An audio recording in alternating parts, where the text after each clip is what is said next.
कुछ दिन पहले भारतीय सेना के दो वरिष्ठ हमारे फौजी, एक कर्नल कुरैशी और एक विंग कमांडर न्योमिका, इन दोनों बहादुर योद्धाओं ने मिलिट्री ऑपरेशंस की जानकारी दी, पूरे देश को दी।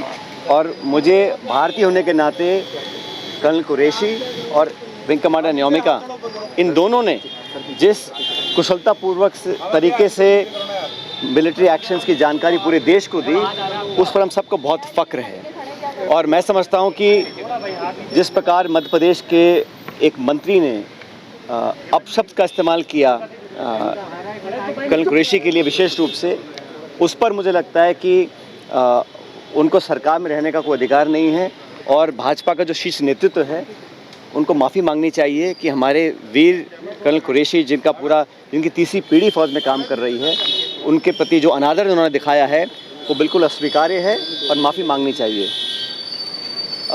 कल फिर हमने देखा कि राष्ट्रपति ट्रंप सऊदी अरब की यात्रा पे गए और वहाँ पे एक बार और उन्होंने बड़े स्पष्ट रूप से कहा कि भारत और पाकिस्तान के बीच जो युद्ध विराम कराया गया वो उनके द्वारा कराया गया, और जो शर्त रखी थी उसमें व्यापार की मात्रा बढ़ाने के लिए उन्होंने प्रस्ताव रखा, जिस पर भारत और पाकिस्तान दोनों सहमत हो गए। बार बार अमेरिका के राष्ट्रपति जो ये बयान दे रहे हैं, उसका भी स्पष्ट, सटीक और उच्च स्तरीय लेवल पर कोई खंडन नहीं किया गया है। एक बात और हमने देखी कि जितनी बार भी सोशल मीडिया पर राष्ट्रपति ट्रंप ने अपना पक्ष रखा है इस पूरे मुद्दे को लेकर, उन्होंने एक बार भी आतंकवादी शब्द का इस्तेमाल नहीं किया, उन्होंने टेररिज्म का इस्तेमाल नहीं किया, उन्होंने कहीं भी पाकिस्तान द्वारा दशकों से नामी गिरामी विश्व प्रसिद्ध आतंकवादियों को जो पनाह दी है और जो भारत में लगातार मुंबई से लेकर पुलवामा और पहलगाम में जो आतंकवादी हमले हुए हैं, उस पर पाकिस्तान का जो प्रूवन ट्रैक रिकॉर्ड है, उस पर एक शब्द नहीं कहा। और आश्चर्यजनक बात यह है, मोस्ट सरप्राइजिंगली, वो कश्मीर को बीच में लेकर आ गए। हमारे 26 निहत्थे सैलानियों को मौत की घाट उतारा गया, भारत पर आक्रमण बोला गया। बजाय इसके कि उसकी चर्चा वो करें, उन्होंने बेवजह कश्मीर मसले को हवा देने का काम किया, जो मसला बहुत पहले सेटल हो चुका। कश्मीर का मुद्दा द्विपक्षीय है, उसका अंतर्राष्ट्रीयकरण करना ये पाकिस्तान चाहता है, लेकिन हमने स्पष्ट कह रखा है। और आप सबको याद होगा 1994 में कांग्रेस की सरकार में संसद में सर्वसम्मति से एक प्रस्ताव पारित हुआ था कि पाक अधिकृत कश्मीर वो भारत का अभिन्न हिस्सा है। आज भी जम्मू कश्मीर की विधानसभा में पीओके की जो विधानसभाएं जो खाली हैं, वो सीटें आज भी खाली पड़ी हैं। और 1994 में जो हमने प्रण लिया था, भारत ने लिया था, किसी एक दल ने नहीं लिया था, संसद ने लिया था। आज समय आ गया कि एक बार दोबारा विशेष सत्र बुलाया जाए, जो कुछ अब तक घटा उस पर एक चर्चा हो। और मैं तो मानता हूं कि 1994 का जो प्रस्ताव था कि पीओके को हमें वापस लेना है, उसको दोबारा पारित किया जाए, क्योंकि लगातार ऐसी संभावनाएं बढ़ रही हैं कि कश्मीर को इंटरनेशनलाइज किया जा रहा है।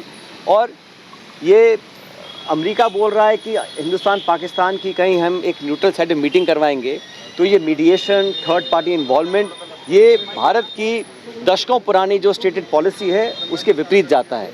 इसलिए 1994 के जो हमने प्रस्ताव पारित किया था, उसको दोबारा पारित करने का समय आ गया, ताकि पूरा विश्व देख सके कि पीओके के मुद्दे पर, आतंकवाद के मुद्दे पर, आतंकवाद को जड़ से ख़त्म करने के मुद्दे पर पूरा भारत एक है।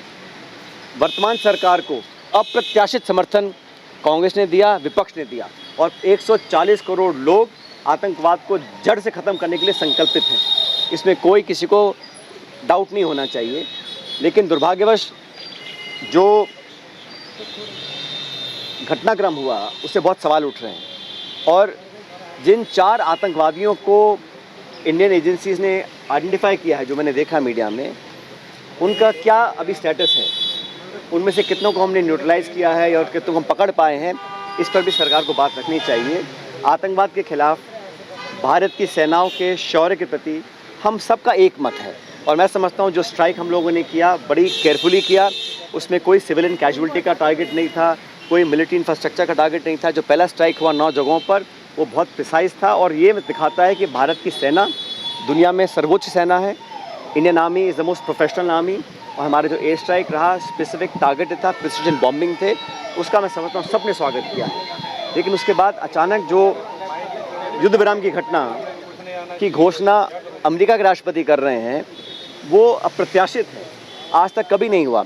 और प्रधानमंत्री जी ने स्टेटमेंट दिया, अच्छी बातें बोली और मैं उम्मीद करता हूँ कि सारी बातें सच हों, लेकिन उन्होंने अभी तक इस पर स्पष्टीकरण नहीं दिया कि जो सीज़ फायर हुआ वो इंक्रीज ट्रेड वॉल्यूम्स के को दिखाकर किया गया, कश्मीर में मध्यस्थता को स्वीकार कर किया गया। ये ठीक है, विदेश मंत्रालय के प्रवक्ता बोल रहे हैं कि हमारी पॉलिसी में कोई चेंज नहीं है, लेकिन जो परसेप्शन दुनिया में बना है उसका भी हम लोगों को ध्यान रखना पड़ेगा। और हमेशा से पिछले 25 सालों में इंडिया की तुलना, भारत की तुलना चीन से हो रही थी और होनी भी चाहिए। पाकिस्तान जो एक फेल्ड स्टेट है, जहाँ पे आईएसआई और आर्मी देश को कंट्रोल करते हैं, वहाँ की सरकारों में इतनी ताकत नहीं है कि वो अश्योरेंस दे सके। जो अभी सीज़ फायर हुआ है वो ऐसी क्या अश्योरेंस मिली है कि आने वाले समय में जो पाकिस्तान को IMF का लोन मिला है, जो अमेरिका उनसे इंक्रीज ट्रेड व्यापार की बात कर रहा है, जो उनके पास जो आर्थिक समृद्धि आएगी, क्या वो उस धन का, उस पैसे का दुरुपयोग करके दोबारा से आतंकियों को पनाह देने का काम नहीं करेंगे? क्या जो बंकर, जो इंफ्रास्ट्रक्चर उन्होंने बनाए, ट्रेनिंग कैंप्स बनाए हुए हैं, जो हमने ध्वस्त किए हैं, क्या दोबारा वो नहीं पनपेंगे? ऐसी क्या अश्योरेंस हमको मिली है सीज़ फायर के माध्यम से? इस बात पे हम लोगों को स्पष्टीकरण मेरे को लगता है सरकार को देना चाहिए। और जिन लोगों ने सीज़ फायर किया, उसी रात लगातार सीज़ फायर का उल्लंघन हुआ, वायलेशंस हुए, बॉर्डर पर बमबारी हुई, गोलाबारी हुई, अनेक सैकड़ों निर्दोषों की जानें गई हैं। तो उन लोगों की विश्वसनीयता पर कितना विश्वास किया जाए जो सीज़ फायर की घोषणा के चंद घंटों बाद बमबारी कर रहे हैं? तो ये जो पूरे 2-3 दिन का मसला है, और भी सऊदी अरेबिया जाके डोनाल्ड ट्रंप राष्ट्रपति ने जो बातें दोबारा बोली हैं, उसका सीधे तौर पर खंडन सरकार ने नहीं किया है। साथियों, मैं मानता हूँ कि भारत की तमाम जनता, सभी पॉलिटिकल पार्टीज़ इस बात पर सहमत हैं कि भारत ने बहुत आतंकी हमले झेल लिए, चाहे मुंबई की घटना हो, चाहे पुलवामा की हो, चाहे पहलगाम की हो। और जब पाकिस्तान बोलता है कि निष्पक्ष जांच होनी चाहिए, निष्पक्ष जांच हुई। जब पठानकोट पे हमला हुआ था, तब हमने तो पाकिस्तान की एजेंसी को इनवाइट किया था जांच करने के लिए, पाया गया कि उनके हाथ था। पाकिस्तान में जो कसब पकड़ा गया, वो पाकिस्तान के कंट्रोलर और हैंडल उनके पाकिस्तान के थे, प्रमाणित है। मुझे लगता है कि विश्व स्तर पर भी हमको प्रमाण देने चाहिए ताकि पाकिस्तान को FATA की लिस्ट में दोबारा डाला जाए। और जो टेरर फंडिंग है, अगर उनके सारे दरवाजे खोल देंगे पैसा एकत्र करने के लिए, तो वहाँ की जो सेना है, वहाँ की जो ISI है, वो संसाधन का दुरुपयोग करेगी, ऐसा मैं मानता हूँ। लेकिन अगर कोई विश्वास करने लायक बात की गई है तो उसको सरकार को बताना चाहिए। अभी हम सब चाहते हैं कि भविष्य के लिए, अभी कहा गया है कि ऑपरेशन सिंदूर अभी ऑनगोइंग है, और मैं पूरा भरोसा करता हूँ हमारी वायुसेना पर, हमारी थल सेना पर। जो भी निर्णय वो लेते हैं, जो भी कार्रवाई वो करते हैं, उसमें पूरा समर्थन उनको है। हमारे जो सैनिक हैं, उनका शौर्य, उनका बलिदान, उनकी वीरता, उसका कोई सानी नहीं है। और पूरा भारतवर्ष हमारे फ़ौज के साथ खड़ा है, खड़ा रहेगा। हम तो सरकार के साथ भी हैं, लेकिन सरकार ने जब तक किया है उस पर भी क्लियरली अपनी बात रख नहीं पाए हैं।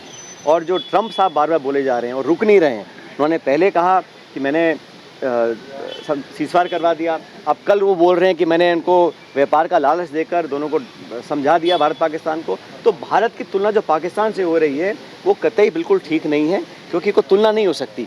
हम एक शांति प्रिय, लोकतांत्रिक, विकासशील, प्रगतिशील नौजवान देश हैं, जहाँ हम लोगों ने अमेरिका के साथ संधि करी और इंडो-US न्यूक्लियर डील के बाद हम लोग एक डी फैक्टो न्यूक्लियर स्टेट बने। पाकिस्तान जिसने NPT पे साइन किया है, नॉन प्रोलिफरेशन ट्रीटी, उसके बाद AQ खान और बाकी सब लोगों के माध्यम से उल्लंघन कई बार किया गया है। तो जो तुलना हो रही है आज, वो दोबारा से इंडिया पाकिस्तान की हो रही है। तो the attempt to hyphenate India and Pakistan is not a welcome step. We have always been competing economically, militarily with China. Now the attempts have been to rehyphenate India and Pakistan, which I don't think is appropriate. We must strongly come out and stop that from happening. And we must mobilize the international community to make sure that Pakistan eradicates terrorism from its roots. There has to be solid assurance for the future that India will not fall victim to any other terror plots that Pakistan has been doing for the last 25 years. And I don't think that people in charge of Pakistan today are in a position to give that commitment. If so, then we must hear directly as to what are the assurances that have been given when the ceasefire was announced. We are very proud of Operation Sindoor. It was conducted by the three armed forces, the Indian Navy and the Air Force, and they've done an exemplary job. I think our armed forces are amongst the best in the world, most professional, most dedicated, and the love for our motherland. I think the Indian Army, Indian Armed Forces are actually probably the best in the world. So I don't want to comment about the government policies on how to take this forward. But I can assure you that all of India stands behind Operation Sindoor and the armed forces. देखिए मैं समझता हूँ कि we must understand bilateral relations, national security, integrity, border disputes, etc. cannot be equated with deals. The obsession of talking in terms of deals is something that's unacceptable to us as a 1.4 billion nation. How can you compare our integrity, our sovereignty, our border security, our terror attacks on our innocent citizens with some deals? It's incomprehensible, it's unacceptable. And I think we must refute that statement at the highest levels in government. It's okay for the MEA spokesperson to say what he says, and I think there's nothing wrong in it. But the clarification, the refusal must come from the highest levels.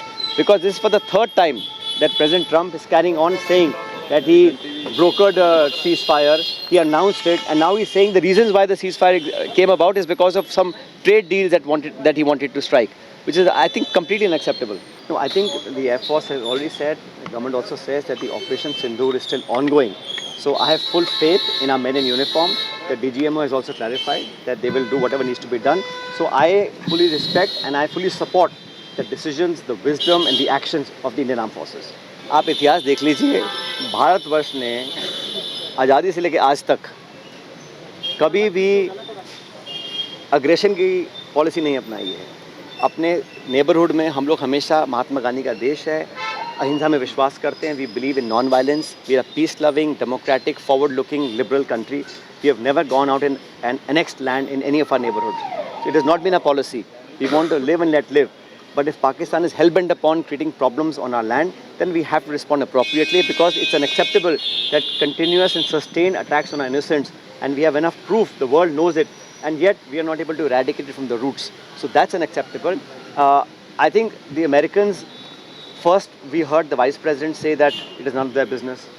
Then President Trump says for the last 48 hours they were in talks with both countries, India and Pakistan.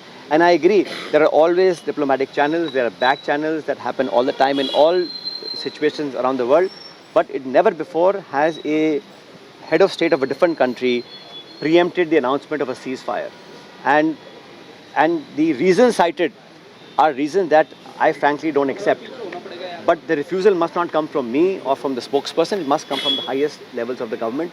And I do believe that the time has come. A special session should be called in Parliament. We must reinforce the 1994 resolution of having POK as part of India officially. And an all-party meeting should be called where the Prime Minister must attend and take all leaders into confidence. He has got unwavering and unprecedented support from all quarters. And you must respect that fact and take into confidence everybody. I think he should resign voluntarily, and he has no reason to continue by the statements he's made, derogatory, demeaning, especially of a proud soldier. She has made us proud, and I think both those officers have presented with such poise and dignity. We must respect them. But to personally cause aspersions on an officer like that, I think deserves severe punishment, and I think not him. It is up to the BJP leadership in Delhi to apologize and make sure that he is removed from his post. फिर दोहरा रहा हूँ, 1994 में किसी प्रवक्ता ने नहीं, किसी मंत्रालय ने, पूरी संसद ने, संसद से ऊपर कौन है भाई? संसद में सभी दल हैं, अनेक अनेक विचारधारा के लोग बैठते हैं. जब वहाँ से एक स्वर में एक साथ सारे दल पक्ष विपक्ष एक बात को बोलते हैं तो पूरी दुनिया सुनती है. और दुनिया को पता होना चाहिए कि पीओके के मसले को लेकर, आतंकवाद के मसले को लेकर और सेना के पराक्रम के समर्थन में पूरा देश खड़ा है. और ये दुनिया तब सुनेगी जब पूरी संसद से एक आवाज़ गूंजेगी. और जहाँ तक कोई साथी बोल रहे हैं कि अभी ज़रूरत नहीं है सत्र बुलाने की क्योंकि बड़ा सेंसिटिव मसला है, जो स्ट्रेटेजिक इश्यूज़ होते हैं या जो डिफेंस के इश्यूज़ होते हैं, अगर सवाल पूछे जाते हैं तो कोई भी सरकार अपनी सोच के हिसाब से वो क्लासिफाइड रखती है. कोई क्लासिफाइड इन्फॉर्मेशन या कोई बहुत सीक्रेट इन्फॉर्मेशन सदन में चर्चा हो, ऐसा किसी का मान्य नहीं है. लेकिन एक कॉन्फिडेंस पूरी दुनिया में जाए कि वहाँ पक्ष विपक्ष एक साथ खड़ा होकर, जैसे सोनिया गांधी जी ने किया था।